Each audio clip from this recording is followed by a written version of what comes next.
Assalamualaikum warahmatullahi wabarakatuh. Perkenalkan, nama saya Rahmatunisa, nomor BP 20101152630069. Saya berasal dari kelas CF2. Baiklah, di sini saya akan menjelaskan tentang internet dan inovasi internet terbaru. Pengertian internet. Internet adalah suatu jaringan komunikasi yang memiliki fungsi untuk menghubungkan antara satu media elektronik dengan media elektronik yang lain dengan cepat dan tepat. Jaringan komunikasi tersebut akan menyampaikan beberapa informasi yang dikirim melalui transmisi sinyal dengan frekuensi yang telah disesuaikan untuk standar global dalam penggunaan jaringan internet sendiri menggunakan TCP atau IP, Transmission Control Protocol atau Internet Protocol.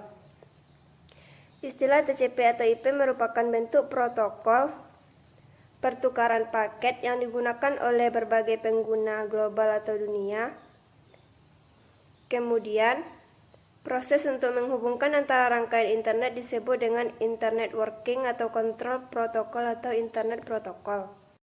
Sejarah internet. Sejarah internet pertama kali di dunia sekitar tahun 1960-an. Departemen Pertahanan Amerika melalui ARPA atau Advanced Research Project Agency membuat sistem jaringan yang diberi nama ARPANET. ARPANET sendiri merupakan cikal bakal lahirnya teknologi jaringan.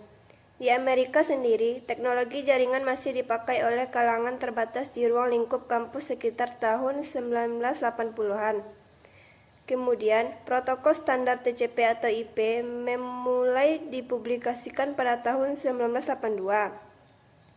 Sekitar tahun 1986 didirikannya NSVNet atau National Scan Foundation Network yang menggantikan peran dari ARPANET untuk mewadahi kegiatan riset dan penelitian di Amerika. Dan pada tahun 1990, ARPANET mulai diturunkan dengan layanan yang sama, World Wide Web atau WWW, mulai diperkenalkan oleh CERN. Dan akhirnya pada tahun 1993, mulai dikembangkan Internet untuk mendaftarkan nama domain dari publik.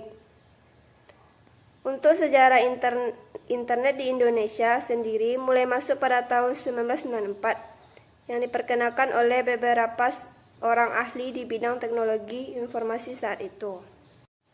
Manfaat internet. 1. Bidang bisnis, seperti pembuatan website, usaha, e-commerce, bisnis startup, dan industri kreatif yang lainnya. Yang kedua, bidang pendidikan. Di dalam bidang pendidikan sendiri, penggunaan internet adalah salah satu faktor penting yang membantu dalam proses belajar dan pembelajaran. Penggunaan dapat mengakses dan mendapatkan berbagai informasi terkait dengan modul, artikel, jurnal, pengetahuan umum, dan lain sebagainya. Yang ketiga, bidang kesehatan.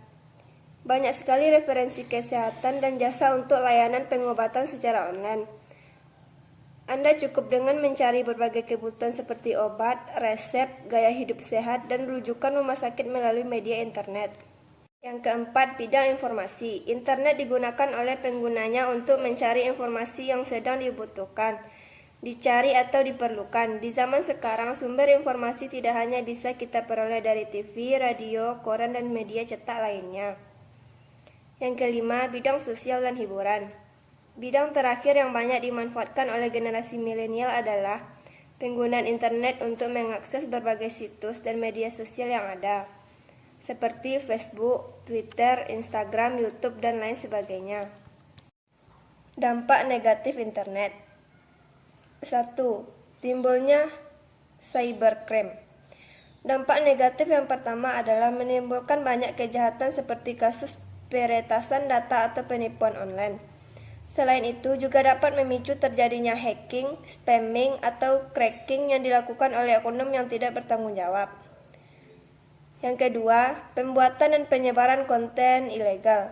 Di dalam internet juga berpotensi untuk menyebarkan konten berupa video atau tulisan yang mengandung unsur pornografi atau porno aksi. Sehingga hal tersebut tentunya dapat mengakibatkan pengguna di bawah umur dapat melihat konten tersebut dengan eksplisit. Yang ketiga, penyebaran ujaran kebencian. Dampak yang terakhir adalah internet sebagai media untuk memanipulasi atau mengembangkan praktik ujaran kebencian secara masif. Hal tersebut dikarenakan dalam internet sendiri masih kurangnya pembatasan konten yang dianggap berbahaya dan dapat menyebabkan adanya berita palsu atau hoaks. Sekian materi yang dapat saya sampaikan. Saya sudah dengan Assalamualaikum warahmatullahi wabarakatuh.